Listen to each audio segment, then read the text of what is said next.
Hey guys, it's about 1:15 in the morning, and we just got home from watching the reimagining, remake, whatever you want to call it, of Fright Night, and it's a lot of fun.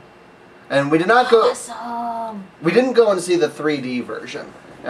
We kind of avoid 3D unless we have no other option. I kind of consider 3D really good for animation, not so much good for live action films. Especially not horror. Yeah, I know. Horror, you're invariably going to get someone who's go axe towards the face, or you're gonna get like a spear flying at the camera, which we did get something like that. We got a crossbow bolt. There were obvious 3D moments in this film.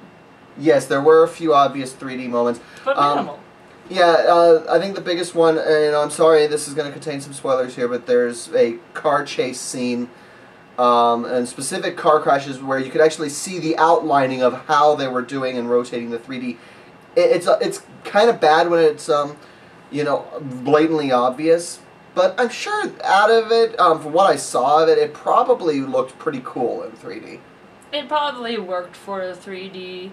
It's not till even the later half of the film that they even utilize it. But the parts that you could tell that was 3D even in the 2D, hi kitty, were good. It worked. Yeah, so overall, if I were to compare it, the first thing you're going to want to do is compare it to the original. Go watch the original, rent it, find it somewhere. Watch the original. Yeah. And, it's not a real fair basis. I mean, the original is over 25 years old. It was done as a comedy horror. It was very tongue-in-cheek, and this was also kind of comedy horror. I would say that both movies stand well on their own merit.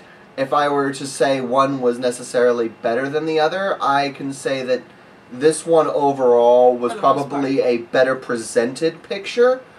I think that for a timeless value, I think the original one from 1986, I believe it was, or 87, was is a little bit more timeless, a little bit more aged, and it's got the nostalgia vision around it. Nostalgia, yeah. So both have their quality. One of our friends was kind of giving some complaint that David Tennant was going to be in this film. That she was saying, why is David Tennant in such a sucky movie? Guess what? You're wrong. He's awesome, and awesome in this movie. It's an awesome movie. You ought to go watch it and give it a chance. So, I mean... You are. And it's, I think it was her thought was that, think of all of the crap vampire movies we've been stuck with. All of the Twilight stuff, which they made direct fun of that at the early in the beginning of the film. I give them props for that.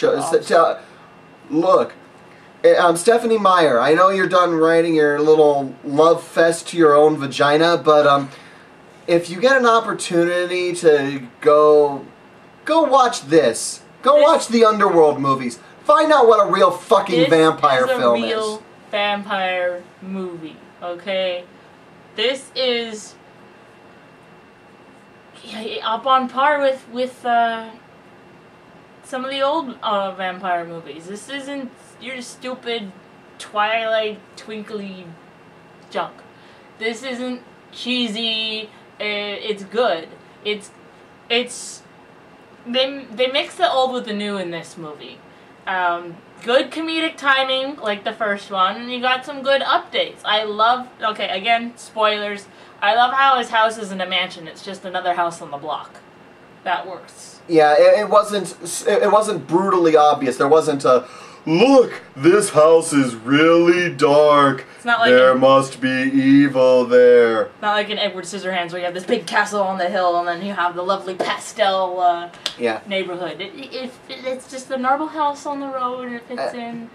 And for those of you who have seen the original film, I'm not going to say what, but there were some... there was at least one appearance by a former performer from the original film. I'm not going to say who, I'm not going to say which character, but keep your eyes peeled. Keep your eyes peeled. Nice cameo.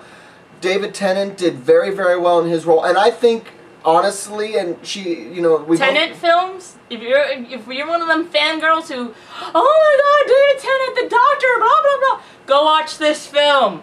Topless and leather pants. That's all you got to say. David Tennant, topless and leather pants.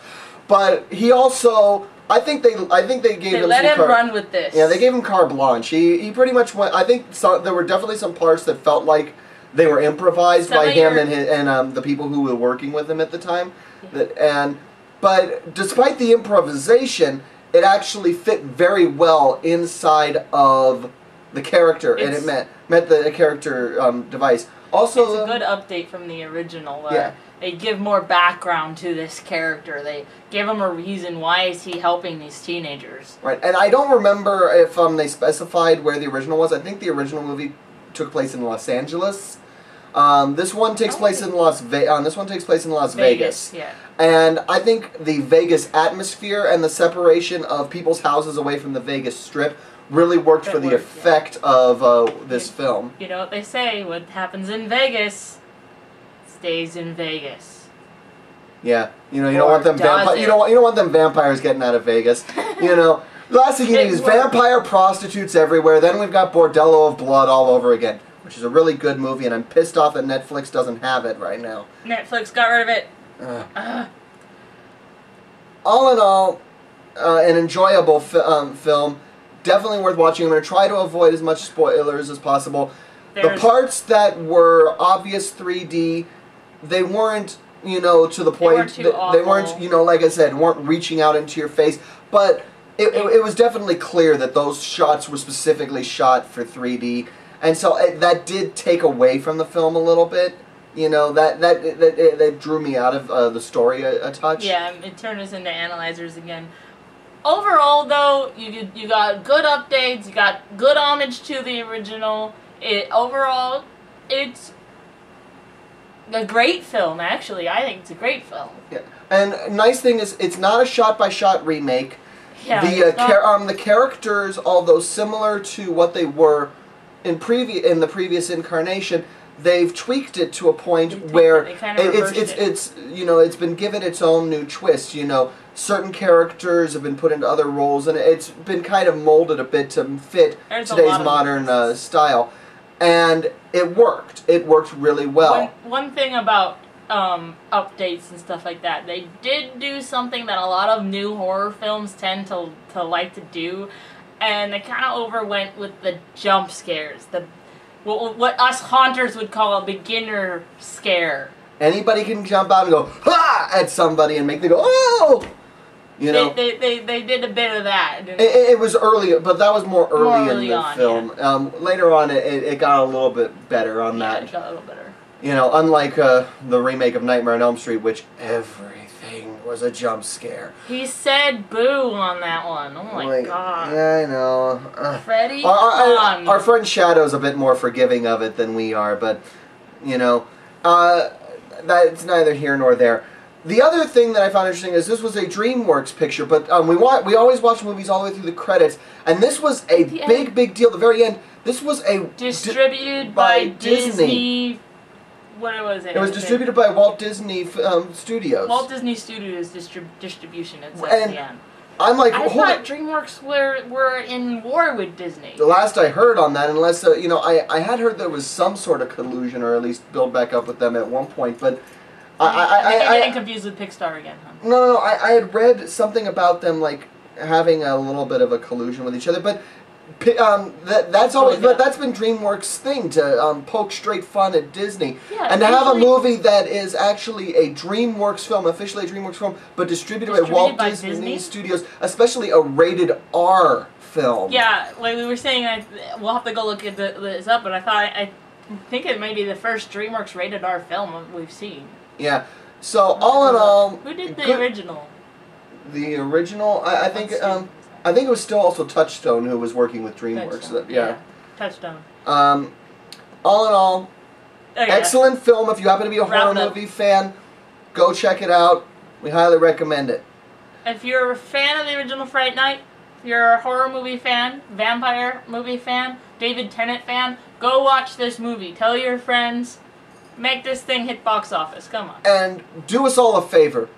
Find a local Twilight fan, tie them up, drag them to the film, put prop Do the Clockwork Orange thing. Yeah, prop open their Make eyes. them watch this film. Make them realize that vampires are not romance. Vampires are not sparkly and cute. You can't marry one. And you can't have kids with them. You can't even have sex. They will rip out your neck, okay? And you can't have sex with one either. Sorry, ladies, that just doesn't work that way. You need blood to get a boner, man. Yeah.